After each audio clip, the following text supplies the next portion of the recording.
Olá, gente. Mais uma vez estamos aqui juntos, desta feita para tratar, ou melhor, para continuar tratando sobre a questão das sucessões testamentárias ou da sucessão testamentária, falando agora para vocês de um importante conteúdo. A gente já viu lá a teoria geral, a gente já viu as formas de testamento ordinários e vamos passar então a tratar sobre os codicilos. Os codicilos que se constituem exatamente em um instrumento de disposição testamentária voltado para aspectos secundários ou aspectos de menor importância, uma vez que não envolve a disposição de conteúdo patrimonial significativo. E aí a gente vai começar a tratar com alusão aos artigos do Código e ver do que se trata, beleza? Como dito, os codicilos, eles são possíveis exatamente a todas as pessoas que têm capacidade testamentária, ou seja, aquelas que podem testar, também vão poder dispor através dos codicilos. Só que o codicilo ele prevê uma forma particular. O Código, no seu artigo 1881, ele fala que através de escritos particulares o disponente vai poder tratar sobre certos assuntos. Quais assuntos? A forma do seu enterro,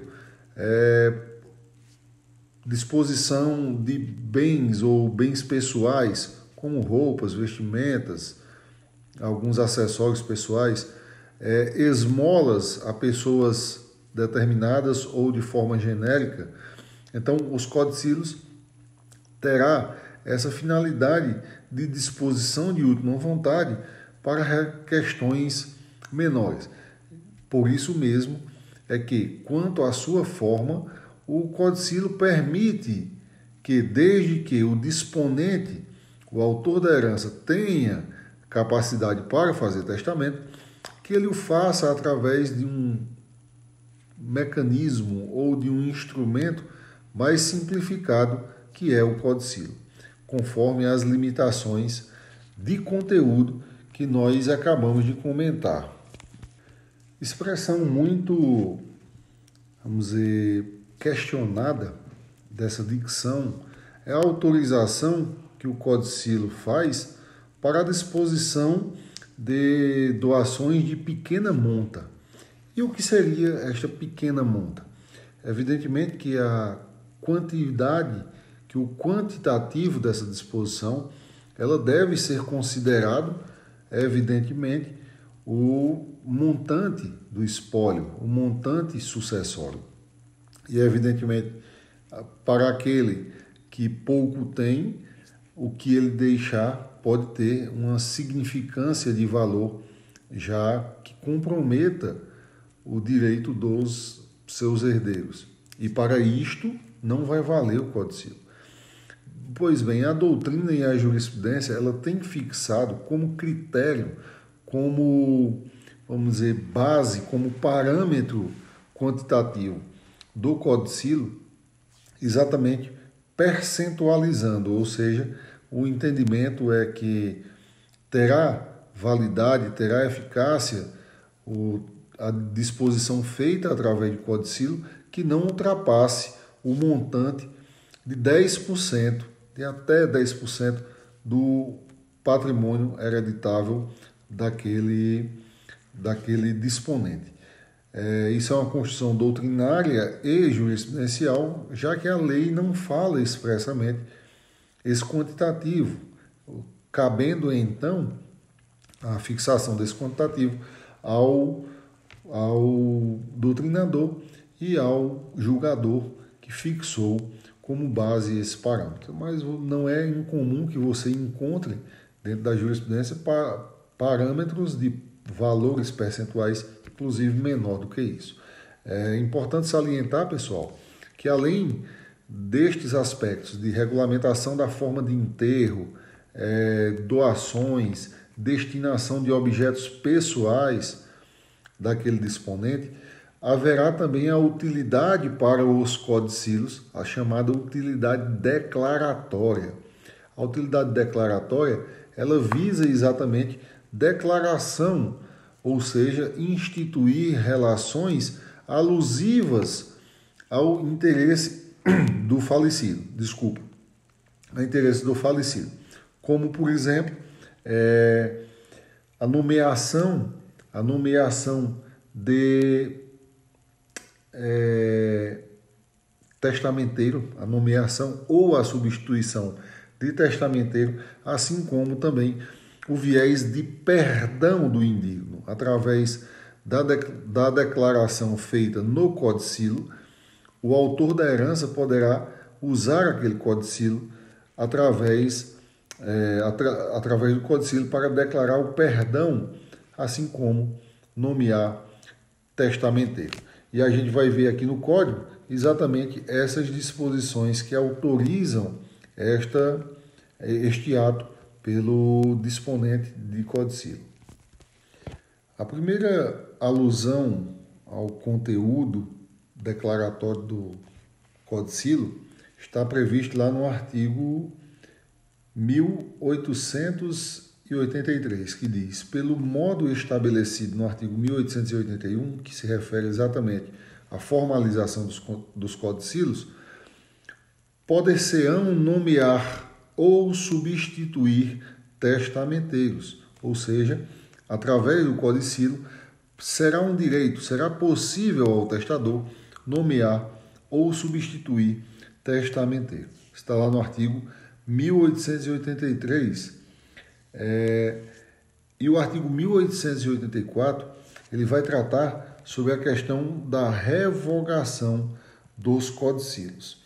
E vejam vocês que aí nós temos uma correlação bastante interessante, porque a gente vai ver que qualquer ato de disposição testamentária, ou seja, qualquer testamento, ele automaticamente revoga os codicilos caso os mesmos não sejam ratificados. Vejamos aqui da leitura do artigo o que é que ele fala lá no artigo 1884. Os atos previstos nos artigos antecedentes, ou seja, os codicilos, revogam-se por iguais atos, ou seja, um codicilo vai efetivamente poder revogar outro codicilo.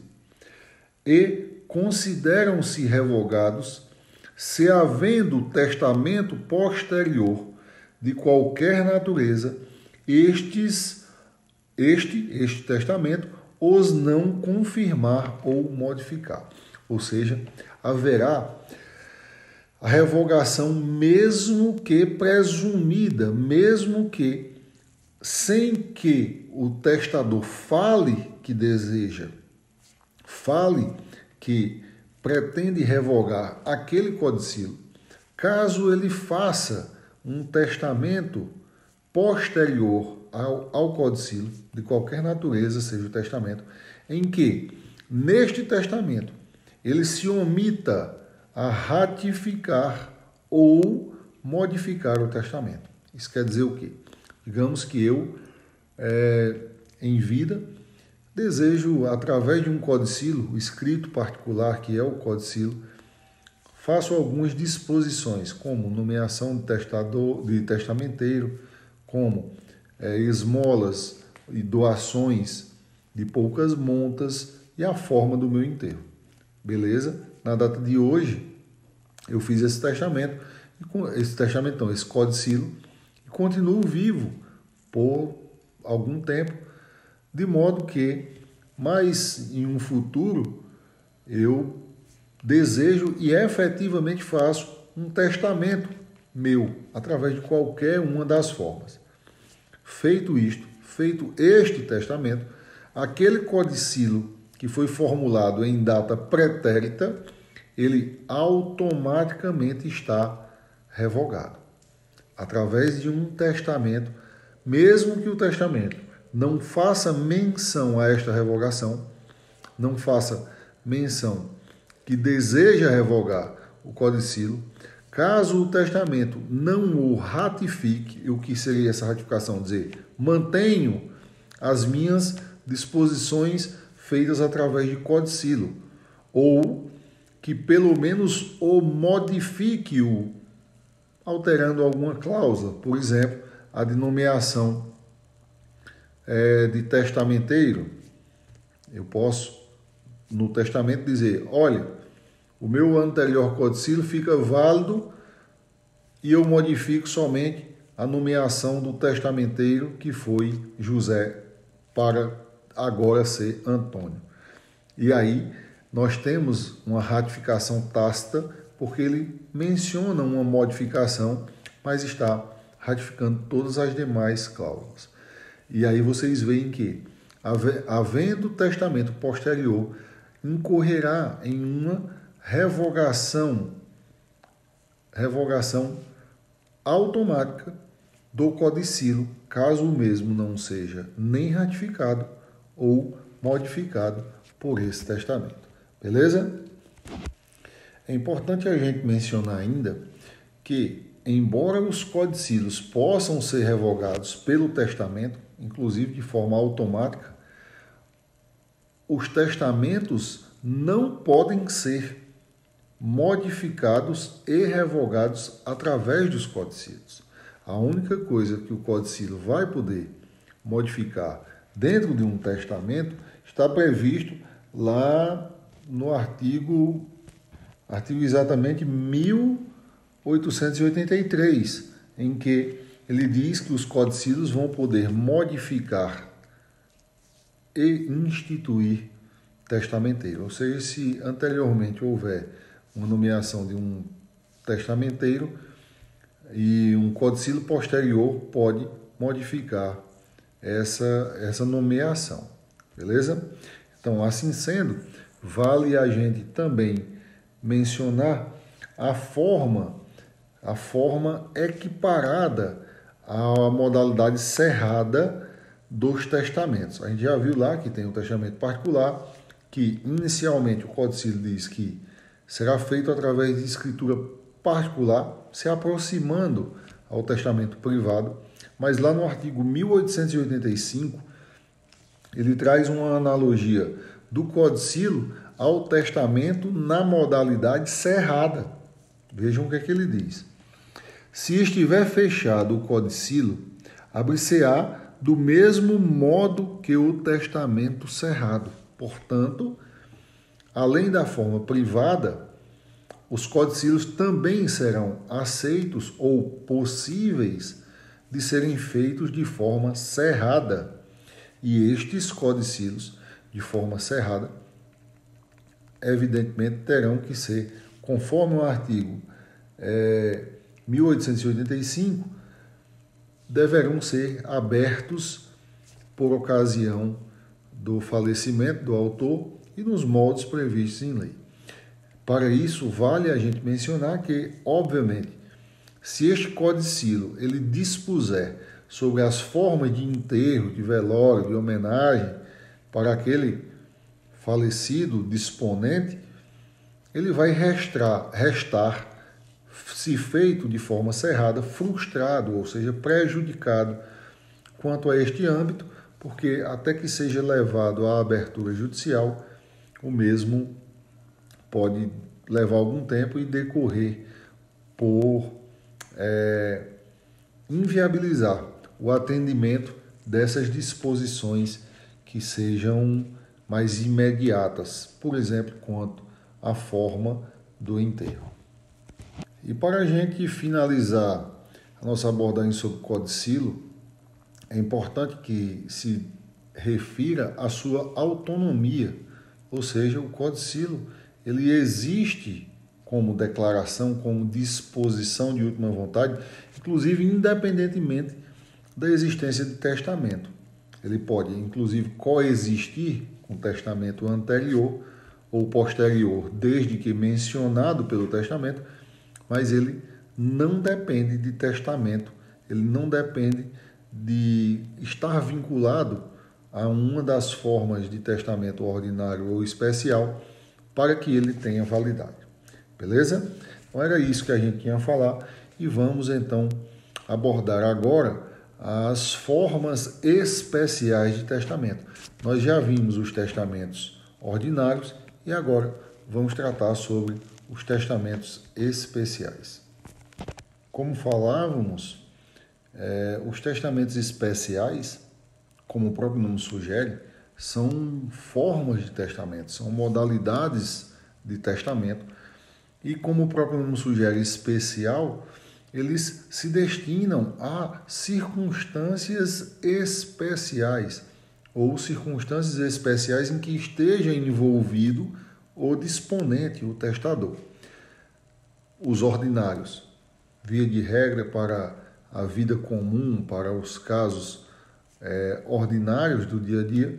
Os especiais estão ligados a fatores emergenciais, a fatores especiais, ou mesmo agravamento de riscos inerentes àquele autor ou àquele disponente testamentário. Então, ele vai estar envolvido em circunstâncias que muitas vezes inviabiliza que ele faça o testamento ordinário e, portanto, ou para tanto, ele vai lançar mão, vai se valer, vai se utilizar exatamente das modalidades especiais de testamento. E essas modalidades especiais de testamento, elas começam a ser previstas lá no artigo 1886, que prevê exatamente os tipos de testamentos especiais e diz o marítimo, o aeronáutico e o militar. E aí vocês vão ver, nós vamos passar a declinar sobre cada um desses testamentos especiais de forma pormenorizada. Os testamentos especiais, assim como os ordinários, eles estão também vinculados quanto à sua forma, a uma previsão, a previsibilidade da lei, ou seja, só se admitirá como testamento especial aqueles previstos em lei. E essa dicção, esta normatização, está lá no artigo 1887 do Código Civil, que diz: não se admitem outros testamentos especiais, além dos contemplados nesse Código. Ou seja, não adianta. Por mais que seja emergencial, por mais que seja, vamos dizer, premente a necessidade de disposição testamentária de determinado disponente, de determinado autor da herança, ele se valer de uma forma aleatória de testamento. Ele tem que se valer efetivamente de uma das formas de testamento que são previstas dentro do nosso código e que eu já citei para vocês como sendo militar, marítima e aeronáutica. Então vamos dissecar cada uma destas formas de testamento especiais, aludindo evidentemente a algumas especialidades ou algumas características mais relevantes de cada uma delas. O Código prevê como instrumentos distintos o testamento marítimo e o aeronáutico. Vocês podem perceber que eles já se inserem com alguma similitude. Marítimo e aeronáutico estão ligados exatamente a meios de transporte, a meios de viagem. E, para tanto, eles são, inclusive, por muitos doutrinadores, abordados de forma conjunta, dadas as similitudes, dadas as condições similares que eles têm em comum. Embora o código o faça de forma também conjunta, trazendo especificamente algumas informações para cada um deles. Mas vale a gente constar que, embora tenham tratativas similares, se tratam evidentemente de dois testamentos distintos, em que, nas condições do testamento marítimo, não vai poder ser usado o aeronáutico e vice-versa. Ou seja, tem-se que instrumentalizar de forma adequada a cada um dos tipos de testamentos especiais, mesmo que similares nessa questão do testamento marítimo e aeronáutico. O primeiro deles, o testamento marítimo, pessoal, serve exatamente aquelas pessoas que estejam em viagem ou em trânsito, aportado, em bordo de um navio, seja ele mercante, militar ou mercante, militar,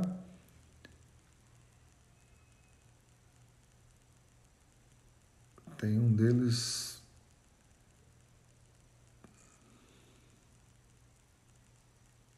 mercante ou militar, de fato são esses dois.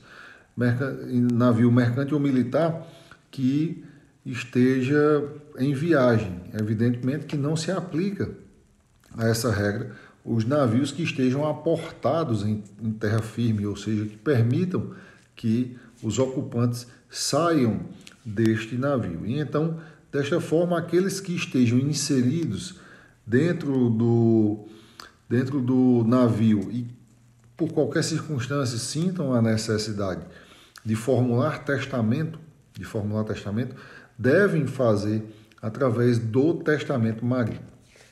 Por sua vez, vocês vão ver que, quanto a esta forma de testamento, o testamento, segundo o parágrafo único,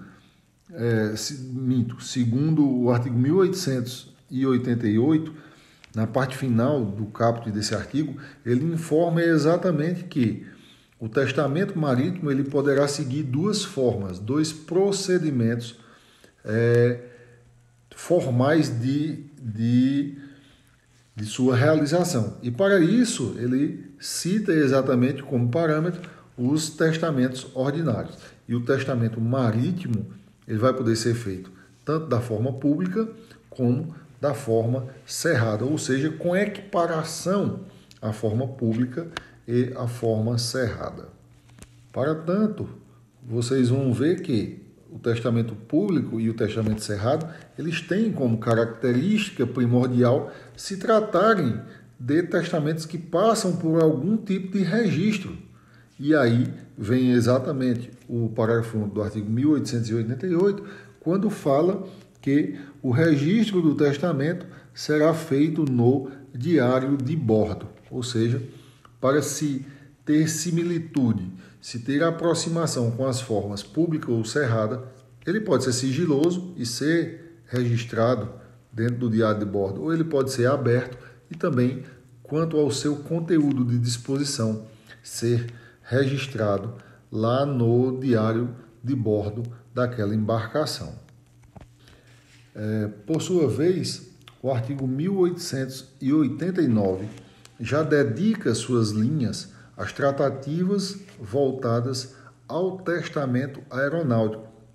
E ele diz que aquele que estiver a bordo de aeronave comercial ou militar poderá dispor as suas manifestações de última vontade através de testamento. E vejam literalmente o que ele diz. Quem estiver em viagem a bordo de aeronave militar ou comercial pode testar perante pessoa designada pelo comandante, observado o disposto no artigo antecedente. E o artigo antecedente marca exatamente que tanto no caso do testamento militar, tanto no caso do testamento marítimo como aeronáutico, ele deve ser feito perante duas testemunhas e perante os comandantes ou pessoas designadas por estes comandantes e reduzido a termo dentro do diário de bordo ou do diário de voo desses testamentos. Assim, haverá uma comunidade quanto à forma de fazer esses testamentos. Haverá a exigência de duas testemunhas, deverá ser feito perante o comandante do navio ou da aeronave, evidentemente, com a possibilidade de designação de pessoa que o represente, haja vista a possível impossibilidade dele se ausentar, por exemplo, do comando ou da pilotagem desse avião. Então, nós temos essas duas formas de testamento instituídas para o modelo público e cerrado, com a exigência de fazer perante a autoridade competente ou a que substitua e duas testemunhas. Interessante lição nos é dada sobre a questão da caducidade do testamento. A gente viu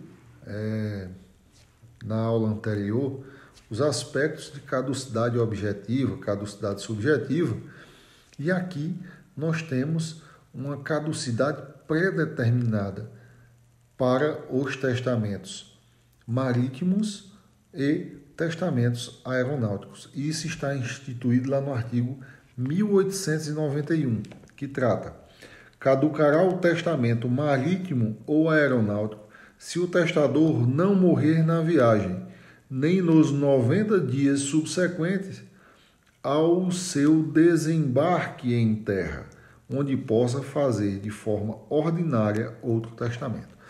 Então vocês vão ver, pessoal, que os testamentos especiais, especialmente quando falamos de testamento marítimo e aeronáutico, eles se revestem de uma duração ou de um prazo de duração. Eles se revestem de um prazo de duração que em um futuro vai torná-lo caduco, caso não seja o mesmo objeto de ordinarização, ou seja, caso aquelas disposições não sejam feitas através de testamento ordinário. E esse prazo é exatamente de 90 dias encerrado a viagem, ou seja, desde que esteja em terra e em terra que haja a possibilidade de fazer o testamento, passa a contar uma vez desembarcado da aeronave ou uma vez desembarcado do navio, passa a contar um prazo de 90 dias para que o disponente, o autor da herança, faça novo testamento, pode ser com as mesmas disposições que ele fez, mas agora de forma ordinária. Veja que essa forma, esse prazo, na verdade, de caducidade, ele tem a ver com também a possibilidade de fazer. Não são indistintamente 90 dias, mas sim 90 dias a partir do encerramento da viagem em local que haja a possibilidade de ser feito testamento por parte desse disponente que o fez de forma aeronáutica ou marítima, beleza? Então, assim sendo, caso o testador ele aporte, ele encerre sua viagem, ele ainda terá um período de cobertura, de validade daquele testamento de 90 dias. Caso ele morra 90 dias após o encerramento da viagem, aquele testamento que ele fez na forma marítima ou aeronáutica, ele surtirá efeito. Se ele não renovar, se ele não fizer, através de uma das formas ordinárias de testamento, um novo testamento, aquele caducará e não, aquele marítimo ou aeronáutico caducará e não poderá gerar efeitos, ele não vinculará as disposições ao regramento sucessório feito pelo autor da herança. Então aí vocês vão ver que no artigo 1891 trata exatamente da caducidade dos testamentos marítimos e aeronáuticos.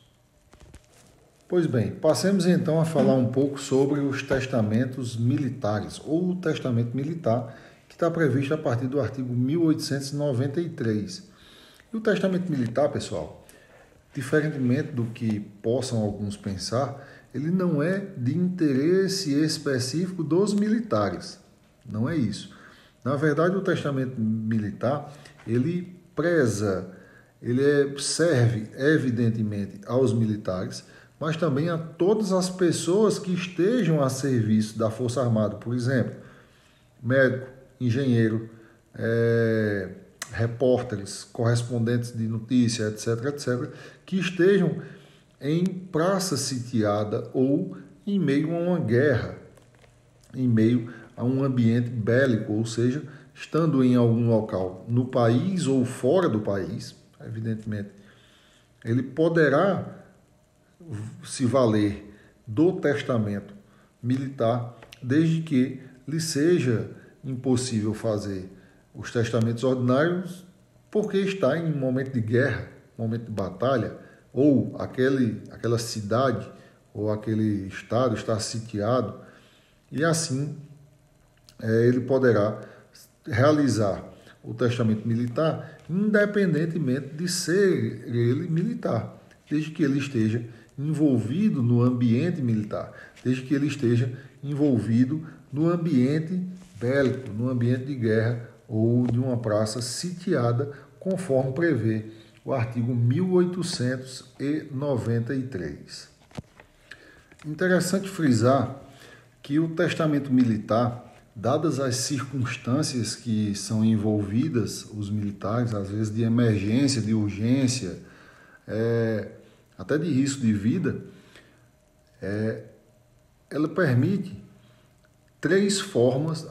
quatro formas de testamento. As três ordinárias, ou seja, equiparado ao público, quando ele faz a narrativa do testamento perante 2 ou 3 testemunhas, 2 se ele souber ler e escrever, 3 se ele não souber escrever, pelas quais serão registradas as disposições perante o oficial hierarquicamente superior ou os que estejam disponíveis naquele momento. Pode ser feito através da forma cerrada, em que ele vai, evidentemente, dispor dos seus bens e vai levar somente a registro aquele ato testamentário para ser validado, conforme o artigo 1894, devendo datar e assinar este testamento. Também poderá fazer na forma equiparada ao testamento particular, ou seja, todas essas formas. Testamento militar equiparado ao público é porque ele adota circunstâncias e condições similares ao público. Testamento militar na forma cerrada é porque ele adota circunstâncias e características do testamento cerrado, assim como o testamento militar na forma particular, porque aí ele adota a singeleza do procedimento do testamento particular. Em especial, o testamento militar ele tem uma forma, que é a forma chamada nuncumpativa, ou seja, é aquele testamento que, dentro das prerrogativas de se fazer testamento militar, aquela pessoa envolvida na militância, no combate, ou que esteja ferida, ou seja, se ele estiver em momento de combate, estiver combatendo com sério risco, etc., etc., ou já estiver ferido, haverá ele de poder realizar o seu testamento na chamada forma ou testamento nuncumpativo, ou na forma nuncumpativa. É uma quarta forma de testamento que é exclusivo dos testamentos militares. Para tanto, ele precisa atender a algumas regras, e essas regras estão previstas lá no artigo 1896, alusiva ao testamento nuncumpativo. Veja só, as pessoas designadas no artigo 1893, que designa a legitimidade para fazer testamento militar, estando empenhadas em combate ou feridas, podem testar oralmente, confiando a sua última vontade a 2 testemunhas. Essa forma de testamento, evidentemente, ele vai fazer as disposições perante 2 testemunhas que escreverão, que deixarão documentada essa manifestação tão logo possível e levarão esta manifestação não compatível, esse testamento na forma não compatível para a sua devida apresentação e cumprimento. Precisa ter duas testemunhas para isso. E veja mais, haverá a possibilidade da caducidade dessa forma não compatível caso este disponente, caso esse testador, ele não faleça naquele combate em que ele estava envolvido. Caso ele não faleça naquele combate que ele estava envolvido, haverá de se tornar ineficiente, haverá de se tornar caduco aquela disposição. Assim como se ele o fez ferido, desde que ele não morra desta ocasião, deste ferimento, aquela disposição não compatível, ela vai também se tornar caduca, vai se tornar sem efeito.